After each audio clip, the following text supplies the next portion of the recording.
So guys, welcome. Collective reading tayo ngayon. So tanong natin ngayon ano yung magiging reaction ng person mo once na biglaan kayo nagkita na sa hindi inaasahang pagkakataon, okay? Or pwede rin sabihin once na tumungo to sa bahay mo, ano yung magiging reaction niya? Give me the message. Igigilid ko na lamang yung pagbabalasa para di maibo. Para di magalaw. Ayan. Start na ako. Ano yung reaction ng person mo once na nakita ka niya? Okay? Give me the message. Ano yung reaction ng person mo once na nakita ka niya? Give me the message. Anong reaction ng person mo once na nakita ka niya? Give me the message.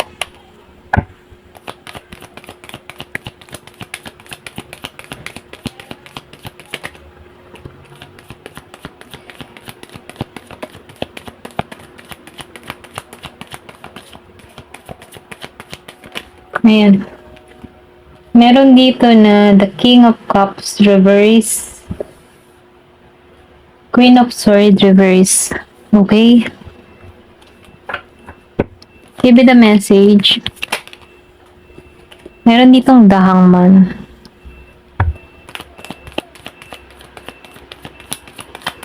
Meron ako nakita dito Scorpio, Cancer, and Pisces. Meron ditong Aries, Gemini, Aquarius, and Libra. Ulos naka-reverse. Okay. Nakikitaan ko dito, no? Panghihinaan to ng loob once na nakita ka na ito. Kumbaga, yung iba sa inyo, no? Meron kang person dito na walang isang salita. Dito lang yung nafe-feel ko dito sa King of Cups. Yung bang tipong hambog, ganyan. Yung bang magaling lang siya mag-show ng nararamdaman or magyabang pero kulang sa gawa at kulang sa aksyon. Ganun yung nakikita ko. Yung iba, no, hindi halos lahat. Kaya piliin nyo na lamang, piliin nyo na lamang kung ganun yung person mo, okay? Nakita ko dito wala kang tiwala, yung iba sa inyo. Pero gusto niyo itong mangyari, no? Si Nine of Cups. Yung iba sa inyo gustong maging matatag yung connection, maging maayos, or pwede rin sabihin, kasi iba-iba naman kayo ng person. Meron ako nakikita dito, Scorpio, Cancer, and Pisces. So, yung iba sa inyo, once na nakita ka, ikaw na talaga, yung pang-family dito, okay? Kumbaga, seryosohan na, ganyan. And then, yung iba naman sa inyo, may pagkahambog pa rin yung person mo. Kung meron kang person dito na Scorpio, Cancer, and Pisces. Scorpio, Cancer, and Pisces. Pisces yan, utal na ako, pasensya na. Nakikita ko dito, no? Meron kang person dito na duwag, okay? May takot sa'yo. Ito lang yung nakikita ko sa iba. Malakas yung Gemini, Aquarius, and Libra. Meron kang person dito na duwag. Once na nakita ka, no, may takot. O pwede rin sabihin, bigla mo tong ma-encounter sa daan, ganyan, makita mo sa palengke, sa mall, or sa kung saan, bigla mo tong makita, or makita ka ng tao nito. Yung tipong nakita ka niya, pero ikaw hindi mo siya nakita, gano'n. So, ang reaction ng tao nito, natakot. Pwedeng magtago to sa'yo. Ito lang yung nakikita ko yung iba. Okay? Pwedeng magtago to sa'yo dito sa Queen of Swords reverse. Wala siyang lakas. Wala siyang... Yung tipo na wala siyang lakas na harapin ka. May lungkot tong nadarama once na nakikita ka. Maybe, kaya nalulungkot tong tao nito kasi hindi ka na mapanghawakan pa. Dito sa Queen of Swords, kumbaga, walang renewal or pwede rin sabihin na masama yung loob mo dito, galit ka, okay, nung naghiwalay kayo dito. Kaya, itong tao nito, no, takot. Pwede rin sabihin once na nakita ka nitong tao na to, no, na nakamasid lang to or nakasilip sa malayo, okay? Ito lang yung nakikita ko. And then, yung iba naman sa inyo, nakikitaan ko dito na naka-stuck, okay? Yung pang tipo na ayaw kanyang pakawalan pa. Ganon. Gusto ko ng tao nito na ma-hold or pwede rin sabihin na ikaw kasi laman ng isip ng tao neto dito sa The Hangman. Yung iba sa inyo, no? Kumbaga, nai-stuck pa rin yung person mo sa'yo. Okay? hindi pa rin nakaka-moving on or pwedeng sabihin, hirapan siya maka-moving on sa'yo. Ito lang yung nakikita ko. Then dito no, sa The Emperor Reverse, nakifeel ko dito, yung tao mo, may pagkano to eh, wala siyang authority,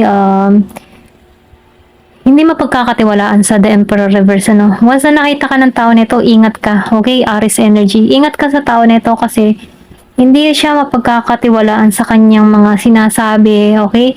Kumbaga, pwede rin sabihin, meron kang tao na mabulaklak ang dila, maganda mananalita, pero kulang sa gawa. Or pwede rin sabihin na itong tao nito, once na nakita ka nito, hindi pa rin to magsiseryoso, okay? Marami pa tong hinahanap, nagliliwaliw pa to, hindi pa to pwede sa isang pamilya or yung masasabi talaga na pang long term. Kasi itong tao nito sa The Emperor Reverse, ano pa to eh, wishy-washy pa eh, hindi pa alam kung ano talaga yung gusto niyang mangyari sa buhay niya, okay? So, wala pa tong direksyon. Ito lang yung nakikita ko dito. Yung iba ha, hindi halos lahat. Then dito, no, dun naman sa iba, sa Two of Swords Reverse, gusto ka muli nitong, siyuin dito, okay? Susugal mo dito sa'yo. Kumbaga, itong tao nito, kukumbinsin ka pa rin or pwede rin sabihin, ligawan ka muli nito, okay? Kasi kung makikita mo, nakagapos ka dito before. So, nakikitaan ko dito na nakalaya ka na sa sitwasyon. So, itong tao nito may pagsuyo. Gusto nito maghilom yung connection nyo or kung ano man yung naging atraso niya sa'yo. Gusto nito ng pagbawi sa'yo dito sa Two of Swords. Yung iba naman ha. And then dito, no, sa Nine of Cups, yung iba, once na nakita ka, family talaga. Tulad nitong Ten of Cups. Kumbaga, gusto nito magpunyagi kayo, bumuo ng pamilya, maging happy, ang bawat isa, hindi siya nawawala ng pag-asa dito. Ito lang yung nakikita ko sa iba. And then, nakikitaan ko rin dito yung pag-apaw. Pwede rin sabihin, nakikitaan ka ng tao nito na ideal woman para sa kanya or ideal man, ikaw na talaga sa panghuli, okay? Final, parang ganun ang energy nito. Yung the word nakikitaan ko dito na, kumbaga, wala siyang achievement na nangyari sa buhay niya or hindi siya naging matagumpay rito. Or pwede rin sabihin, once na nakikita ka ng tao nito, ganun siya mag-isip. Parang may kulang or baka hindi mag-click yung relasyon niyo muli, Kumbaga, alam na nito yung ugali mo, alam mo na din yung ugali niya. Kaya itong tao nito, once na nakita ka, ganun yung mindset niya. Parang sayang, hindi kami nag-click. Ganun, okay? Tingnan natin kung ano pa yung mensahe dito. Give me the message. Ano yung reaction pa ng person mo sa'yo once na nakita ka? Give me the message.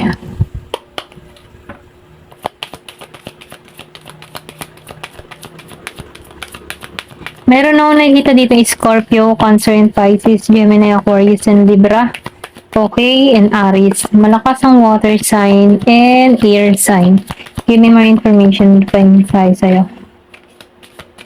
Yung iba sa inyo, nakikita ko dito, meron na kayong, pwedeng asawa mo na to, okay? Nagkaroon kayo ng separation. Yung iba, hindi halos lahat. So, meron ditong 8 of Cups. Excuse me. 8 of Cups and 7 of, The Chariot, okay. Nakita ko kasi 7. Meron ditong The Chariot, reverse. Nakikita ko dito, no, yung iba magiging masaya once na nakita ka. Parang kinikilig pa din. Yung iba ha, meron dito Scorpio, Cancer. Malakas ang Cancer. Nakikita ko rin dito, yung iba naman, pinanghihinaan ng loob once na nakita ka. May takot, katulad nitong si King of Cups, may takot siya.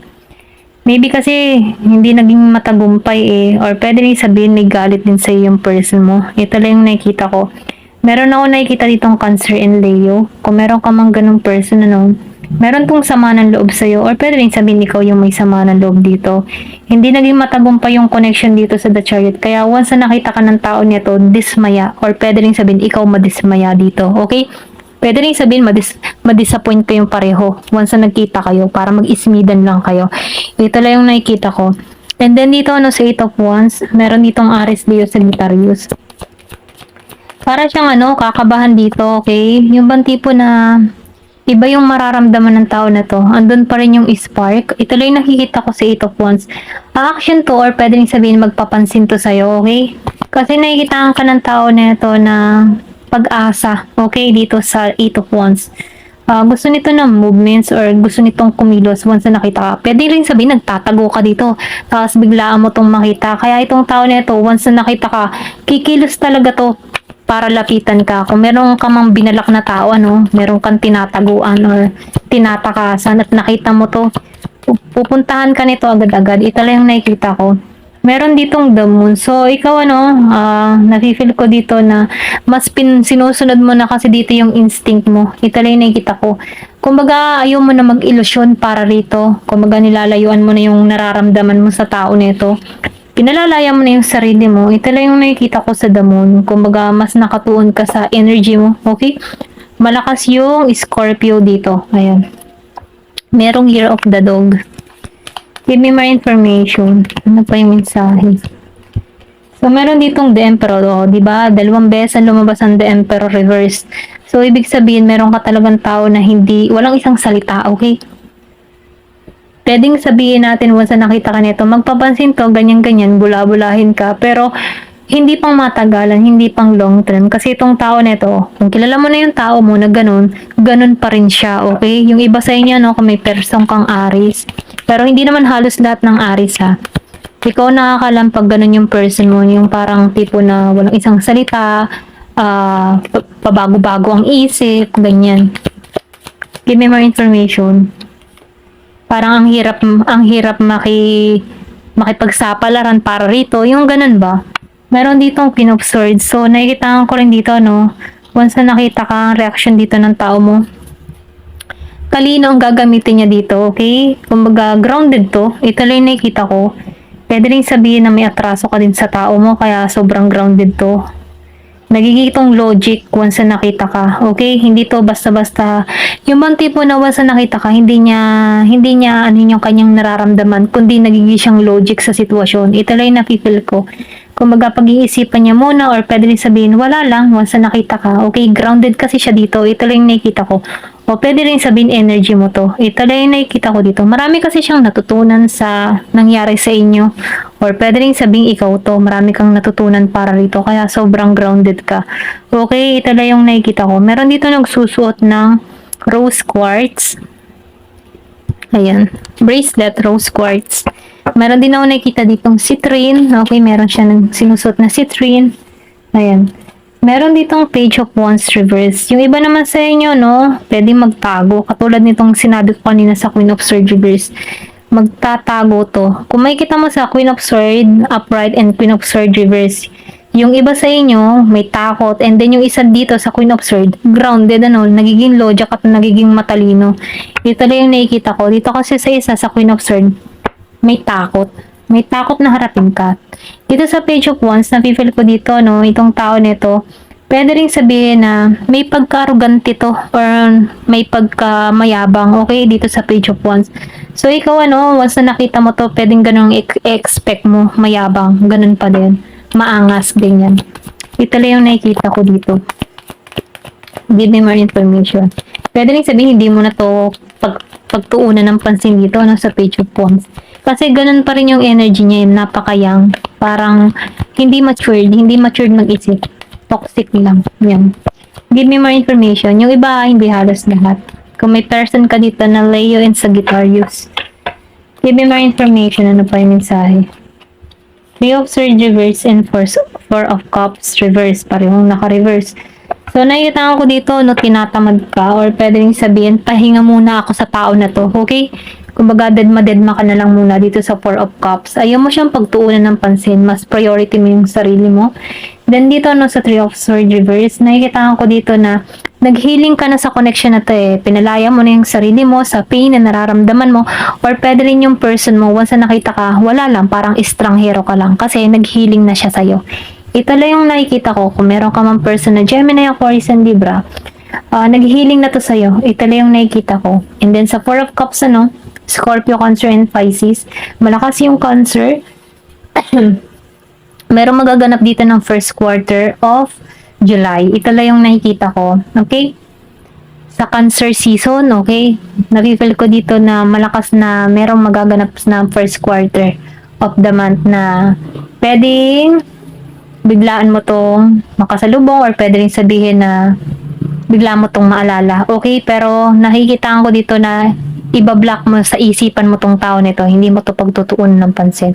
Ayan, ito lang yung nakikita ko. Ayan, hanggang dito na naman po. Thank you for watching and love and peace.